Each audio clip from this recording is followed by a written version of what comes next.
Hey everybody, how we doing today?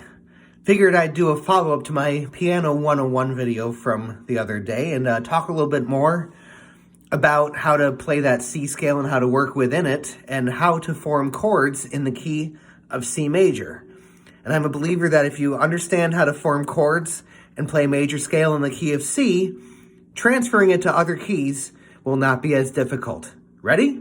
Here we go. Okay, so just to review a little bit from last time, to find a C, you find any group of two black keys like this one, and then you go one to the left. So here's a C, here's another C, and here's another C. Do you see that? See what I did? Okay, so to review a C major scale, we start on C, and we play every natural note or white key until we get to another C. So here we go, cross the thumb under,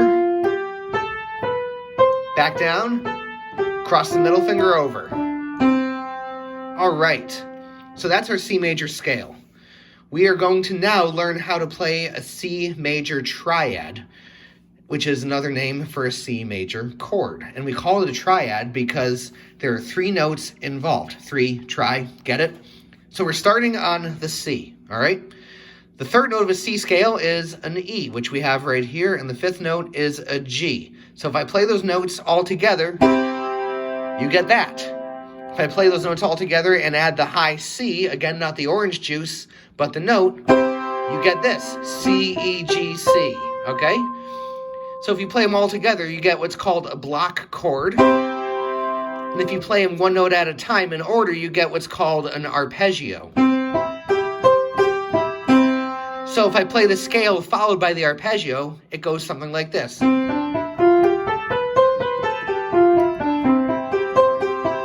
And now a few block chords just for fun. So, that's a C major chord. If I was to make it a C minor chord, what I would do is I would do what's called lowering the third. And the third of this chord is the E because 1, 2, 3, C, D, E, it's the third note of the scale.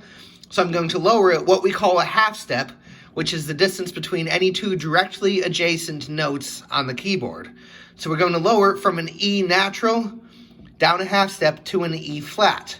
The G is going to stay the same. So instead of C, E, G, we now have C, E flat, G, and that's a minor chord.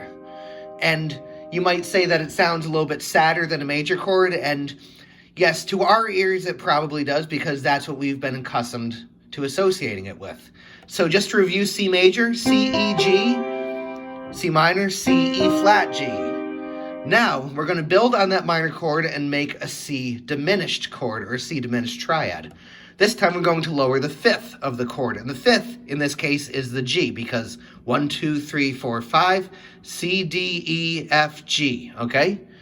So the G is going to become a G flat, because we're lowering it a half step. Sounds kind of scary. Oh no! Okay, so that's a C diminished chord. C, E flat, G flat. Let's go back to C major for a second. C, E, G. And because I'm using the notes that are part of the C major scale, all the natural notes in this case, these notes are what we call diatonic to the key of C. They're all from the key. When we start changing notes to change the quality of the chord from major to either minor or diminished, no longer are all of the notes diatonic because these flats and sharps are not part of a C major scale. So now we're going to start with the major chord as our building block, and we're going to turn it into a C augmented chord by raising the fifth. So instead of lowering the G to a G flat, we're raising it to a G sharp.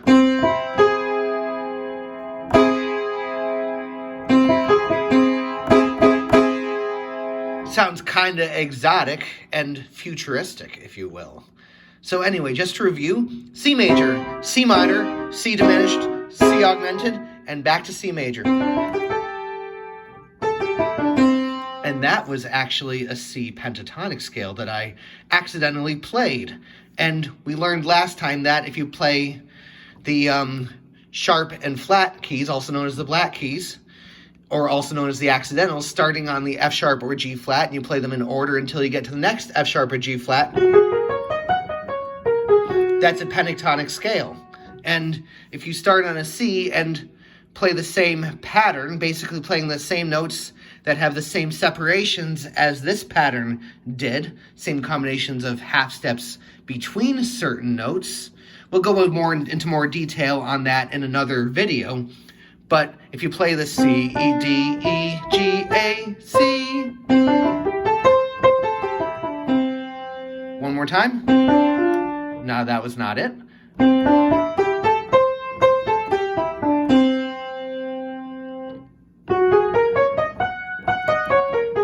They sound pretty similar. I just transposed that same scale to a different key.